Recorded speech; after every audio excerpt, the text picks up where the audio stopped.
J'aime bien commencer par quelque chose de, on va appeler entre guillemets naturel, de créer des accidents et de ces accidents créer quelque chose qui va être après ou déployé sur 30 mètres de haut ou en tout petit, mais d'aller chercher des failles et de ces failles créer quelque chose qui va avoir de la personnalité.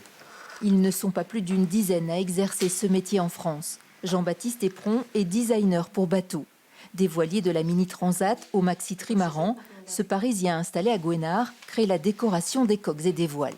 Il a imaginé 5 des 60 pieds du Vendée Globe.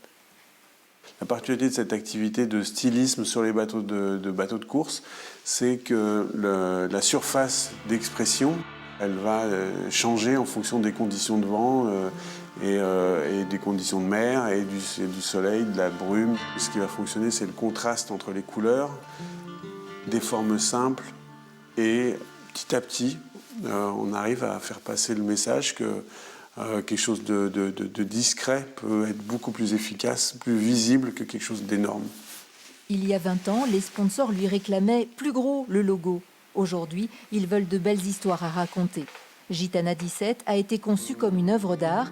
Le designer a fait appel à un artiste américain de street art qui a mis en scène des guerriers et une sirène, car sur ce bateau volant, le skipper devra être héroïque. On oublie le message commercial et on va chercher quelque chose d'encore plus loin dans l'artistique. On fait la promotion du beau, de l'élégant, de valeurs qui sont au-delà du commercial.